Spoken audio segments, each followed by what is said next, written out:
இதுலேருந்து கட் பண்ணும்போது நமக்கு வர வருஷத்தில் இதுலேருந்து துளிர்கள் வர ஆரம்பிக்கும். அதேமாதிரி இந்த மாதிரி பெரிய கொம்புகளை நம்ம கட் பண்ணும்போது அதில் வந்து பைட்டெல்லாம் கொண்டு தடவணும். அப்போ தான் தண்ணி வந்து இந்த நீர் சத்து வந்து எவாப்ரேட் ஆகாது, ஆவியாகாது. அப்படி ஆவியாகாமல் இருக்கிறதுனால வந்து நமக்கு மரங்கள் வந்து டேமேஜ் ஆகிறதுக்கு வாய்ப்பு கிடையாது. இப்போ உரத்தை நம்ம போடலாம். அதாவது ஃபஸ்ட்டு நம்ம அந்த கார்போ எண், அதாவது கடற்பாசி உரம் இது.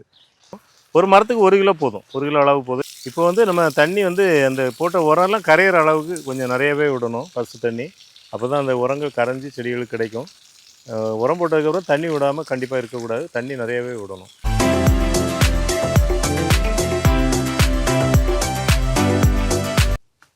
வணக்கம். சென்னை கூடுவாஞ்சலில் இருக்கக்கூடிய கிரீன் நர்சரியில் எக்ஸாட்டிக் பழச்செடிகள் நிறையா சேல் பண்ணுறோம். அதே மாதிரி பார்த்திங்கன்னா அந்த செடிகளை வளர்த்து அது நம்ம ஊரில் எப்படி காய்க்குது, நம்ம கிளைமேட்டில் எப்படி காய்க்குது, என்ன மாதிரி மகசூல் கொடுக்குங்கிற பார்க்குறதுக்காக நிறைய மரங்களை நட்டு வளர்க்குறோம். அந்த மாதிரி வளர்க்குற மரங்கள் தான் நீங்கள் பார்க்குறீங்க. இதில் இருக்கிறது எல்லாமே இமாம் பசந்து வந்து ஒரு அடநடவு முறையில் நடவு பண்ணியிருக்கோம். 12 அடி இடைவெளியில் நடவு பண்ணியிருக்கோம். ஒரு மரத்துக்கு மரம் 12 அடி இடைவெளியில் நடவு பண்ணியிருக்கோம். இந்த வருஷம் இந்த இமாம் பசந்தில் நிறைய அறுவடை பண்ணி பழங்களை நம்ம கிரீன்லேண்ட் நர்சரிலே சேல் பண்ணோம். இயற்கையான முறையில் பழுக்க வச்சு நம்ம சேல் பண்ணதுனால நிறைய கஸ்டமர் வந்து திருப்பி வந்து வாங்கினாங்க. அது மட்டும் இல்லை, நமக்கு வந்து செடிகளுடைய விற்பனையும் கொஞ்சம் அதிகமாக இருக்குது இந்த இமாம் பசந்தை பொறுத்த வரைக்கும். பழங்களை சாப்பிட்டவங்க நிறைய பேர் சொல்கிறது என்னென்னா, நம்ம கடையில் வாங்கி பழங்களை சாப்பிடும்போது இந்த டேஸ்ட் இல்லை, அதனால் நம்மளே மாடியிலே இல்லை தரையிலே வளர்த்து இந்த பழங்களை சாப்பிடணும்னு ஆசைப்படுறாங்க. அந்த மாதிரி சூழ்நிலை போயிட்டுருக்கு. ஆனால் நமக்கு இவ்வளோ அறுவடை பண்ணி இவ்வளோ மாம்பழங்கள் கொடுத்த ஒரு மாமரத்துக்கு நம்ம வந்து ஒரு நன்றி கடன் செய்யணும். அதாவது அதுக்கு சாப்பாடு போடணும். அதே மாதிரி அதை வந்து முறைப்படுத்தி வளர்க்கணும். அதை வடிவம் கொடுத்து வளர்த்தா தான் நம்ம வர வருஷத்துலேயே நிறைய பழங்களை அறுவடை பண்ண முடியும். அதுக்காக நம்ம பணிகளை தான் செய்துகிட்டு இருக்கோம். கவாத்து பண்ணுறோம். பொதுவாக அந்த ஆடி மாதத்தில் கவாத்து பண்ணுறது நல்லது. ஏன் ஆடி மாதம் செலக்ட் பண்ணுறோன்னா, ஆடிப்பட்டம் தேடி விதைன்னு சொல்லுவாங்க. ஆடிப்பட்டம் தேடி விதைக்கிறது மட்டும் இல்லை, ஏன்னா அந்த ஆடி மாதத்தில் கொஞ்சம் வெயில் நமக்கு குறைஞ்சிரும். வெயில் குறையும் போது என்னென்னா, அந்த கவாத்து பண்ண மரங்களுக்கு வந்து நமக்கு கொஞ்சம் தண்ணி தேவைப்படும். ரெண்டாவது அந்த வெயிலுடைய தாக்கம் ரொம்ப தாங்க முடியாத அளவு இருக்கும். அப்படி இல்லைன்னா நம்ம தண்ணி பாசனம் கொடுக்குற மாதிரி இருக்கும். எல்லாருமே பொதுவாக இந்த ஆடி மாதம் கவாத்து பண்ணி அதோட உரமும் வச்சு விட்டோன்னா அந்த மரங்களில் ஜனவரியிலேருந்து நம்ம பூக்கள் பழங்களை நம்ம அறுவடை பண்ணி வர வருஷமும் இந்த வருஷம் சாப்பிட்ட மாதிரியே சாப்பிட முடியும். இல்லைன்னா நம்ம எதிர்பார்க்கக்கூடாது, 0 தான். அதனால் ஞாபகம் வச்சுக்கிங்க, நம்ம மாம்பழம் சாப்பிட்றதோட நம்ம வேலை முடியலை. அதுக்கப்புறம் திருப்பி நம்ம வந்து அதுக்கு தேவையான உரங்களையும் பயிர் பாதுகாப்பு பூச்சிவெட்டிகளையும் பயன்படுத்தணுங்கிறத ஞாபகம் வச்சுக்கிங்க. இப்போ நம்ம மரங்கள் வந்து இந்த பக்கத்தில் இப்போ கவாத்து பண்ணிகிட்ருக்கோம். பாருங்கள், இந்த கவாத்து பண்ணுறதுக்கு முன்னாடி இந்த மரம் எவ்வளோ அடர்த்தியாக இருக்குன்னு பாருங்கள். எவ்வளோ அடர்த்தியாக இருக்குது. ஒரு மரத்தோட மரம் ஒட்டுற மாதிரி இருக்குது. அதேமாதிரி இந்த பக்கம் வந்திங்கன்னா நம்ம கவாத்து பண்ண மரத்தை பார்க்கலாம். கவாத்து பண்ண மரங்கள் பார்த்திங்கன்னா எல்லாமே ஒரு மரத்தோட மரம் ஒட்டாத அளவு இருக்கும். இந்த கிளையில் பார்த்தீங்கன்னா லாஸ்ட் இயர் நம்ம இதில் ஒரு கட்டிங் கொடுத்துருக்கோம், தெரியுதுன்னு நினைக்கிறேன். இந்த இதுலேருந்து துளுப்பு வந்து இதில் துளிர்கள் வந்திருக்கு, ஆனால் காய்கள் வரல. ஆனால் இந்த துளிரில் வந்து காய் வந்து நம்ம அறுவடை பண்ணியிருக்கோம். தெரியுதா? இந்த காம்பு இருக்குது பாருங்கள், இது காய் வந்ததுடைய காம்பு. அப்போது நம்ம இந்த வருஷம் என்ன பண்ண போகிறோம்னா, இதனுடைய வளர்ச்சியை குறைக்கணும்னா இந்த பகுதியை கூட நம்ம இதை கூட கட் பண்ணி விடணும். ஏன்னா அப்போ தான் ஒரு மரத்தோட மரம் அது மோதாமல் இருக்கும். கையில் வச்சுக்கிட்டு காமிக்கணும். அடுத்து நம்ம பென்கன்லிங்கு, இது ஒரு ஸ்வீட் வெரைட்டி. லாஸ்ட் இயர் நம்ம மாடியில் காய்ச்சி அதனுடைய பழங்கள் சாப்பிட்டு வீடியோ கூட பதிவு பண்ணியிருக்கோம். Super variety. நல்லா, அதாவது தாய்லாந்து வெரைட்டியை பார்க்கும்போது எல்லாமே ஒன்று போல் கலர் ஒரே மாதிரி இருக்க மாதிரி தெரியும். ஆனால் டேஸ்ட் டிஃப்ரென்ஸ் இருக்கும். எல்லாமே டேஸ்ட் டிஃப்ரென்ஸ் இருக்கும். இது பார்த்திங்கன்னா தோல் ரொம்ப மெலிசாக இருக்கும். ஒரு மெலிசான தோலாக இருக்கும். பயங்கர ஸ்வீட்டாக இருக்கும். ஸ்வீட்டு நல்ல ருசியாக இருக்கும். இந்த வெரைட்டி நம்ம ஏற்கனவே சாப்பிட்ருக்கோம், ஏற்கனவே வீடியோவும் போட்டிருக்கோம்.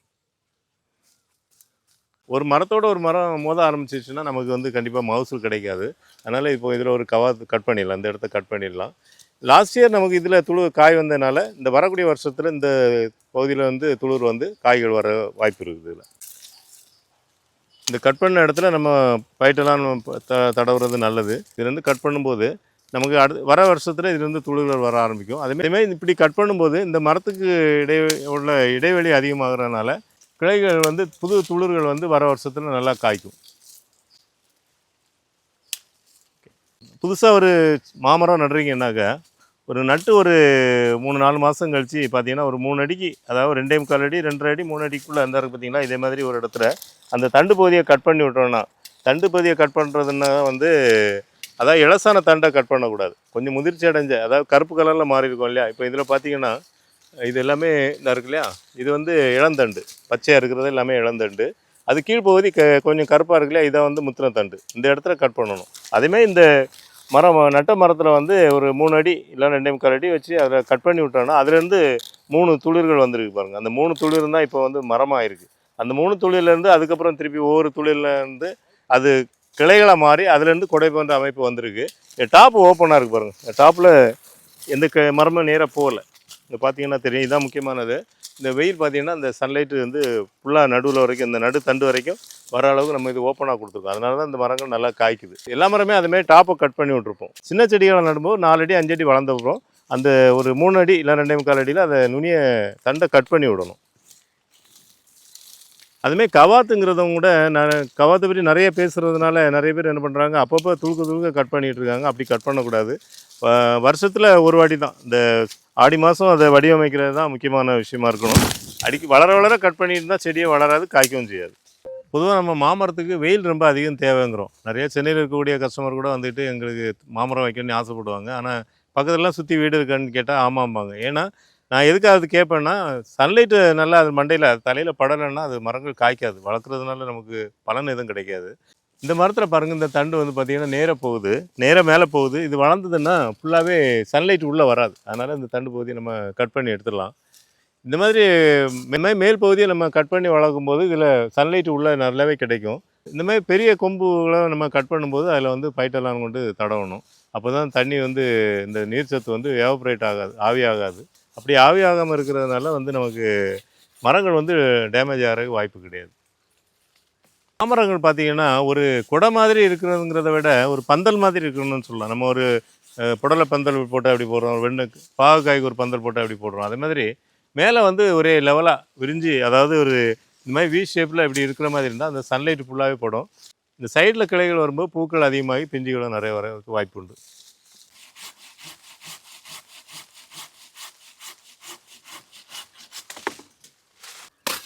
இந்த உரம் போடுறதுக்காக நம்ம ஏற்கனவே போட்டிருக்கோம் இல்லையா, அந்த உரப்பாத்தியை விட கொஞ்சம் அகலமாக பிடிக்கணும். அதாவது இந்த மரத்தினுடைய பிரான்ச்சஸ் எங்கே வந்து நிற்குதோ அது வரைக்கும் நம்ம அகலப்படுத்தி போடணும். ஏன்னா அது வரைக்கும் அதனுடைய வேர்கள் இருக்கும். அந்த வேர் பகுதியில் உரத்தை போடும்போது தான் செடிகள் நல்லா அந்த உரத்தை எடுத்து வளரும். அதுக்காக நம்ம அந்த பாத்தியை கொஞ்சம் அகலப்படுத்திக்கலாம். இப்போ உரத்தை நம்ம போடலாம். அதாவது ஃபஸ்ட்டு நம்ம அந்த கார்போ எண், அதாவது கடற்பாசி உரம் இது நம்ம க்ரீன் நர்சரியில் சேல் பண்ணக்கூடியது. கிலோ 95 ரூபாங்கிற அளவில் சேல் பண்ணுறோம். ஒரு மரத்துக்கு 1 கிலோ போதும், 1 கிலோ அளவு போதும். இந்த 4 கிலோ பேக்கெட்டு 1 கிலோ எடுத்துருக்குறோம். அதுக்கப்புறம் பார்த்திங்கன்னா போன் மீல் கலந்த ஒரு இயற்கையான உரம், அதாவது போன் மீல், ராக் பாஸ்பேட் எல்லாமே கலந்த உரம். அது மாதிரி உரத்தில் வந்து எல்லா சத்துக்களுமே இருக்கும். ஒரு செடிக்கு தேவையான எல்லா சத்துக்களுமே இருக்கும். அதையும் ஒரு 5 கிலோ எடுத்துருக்கோம் ஒரு மரத்துக்கு. அதுமாதிரி பார்த்திங்கன்னா தொழு உரம், மாட்டு சாணம், நல்லா மக்கின மாட்டு சாணம், அதாவது நம்ம எருக்குழியிலே மக்கின கம்போஸ்டான ஒரு மாட்டு சாணம், இதையும் எடுத்துருக்குறோம். வேப்ப மண்ணாக்கு 2 கிலோ எடுத்துருக்குறோம். வேப்ப மண்ணாக்கு பேக்கெட்டில் இருக்குது, 2 கிலோ எடுத்துருக்குறோம். இப்போ ஃபஸ்ட்டு நம்ம வந்து போன் மீலை போட்டுடலாம். நம்ம க்ரீன் நர்சரியில் இந்த உரமும் போன் மீலும் கூட சேல் பண்ணுறோம். அதை எதுக்காக சொல்கிறேன்னா, இந்த மாதிரி பார்த்த உடனே உங்களுக்கு உங்கள் மரங்களுக்கு நீங்கள் போடணும்னு நினைக்கலாம். அப்படிப்பட்டவங்க ஆன்லைனில் கூட வாங்கிக்கலாம். அதாவது எம்எஸ்எஸ் டிரான்ஸ்போர்ட் மூலமாக நம்ம தமிழ்நாடு ஃபுல்லாகவே பார்சல் அனுப்புவோம். இந்த போன் மீல் வந்து ஒரு 5 கிலோ அளவுக்கு போட்டுக்கலாம். ஒரு மரத்துக்கு வந்து 1 கிலோ அளவுக்கு நம்ம கடற்பாசி உரம் பயன்படுத்துகிறோம். கடற்பாசி உரங்கிறது அந்த கார்போயன்கிற பேரில் வருது. இது ஒரு 30-40 வருஷம் வரக்கூடிய கம்பெனி, ஒரு ஐஎஸ்ஓ கம்பெனியோட ப்ராடக்ட் இது. மரத்துக்கு தேவையான வேப்ப மண்ணாக்கு 2 கிலோ கூட போட்டுடலாம்.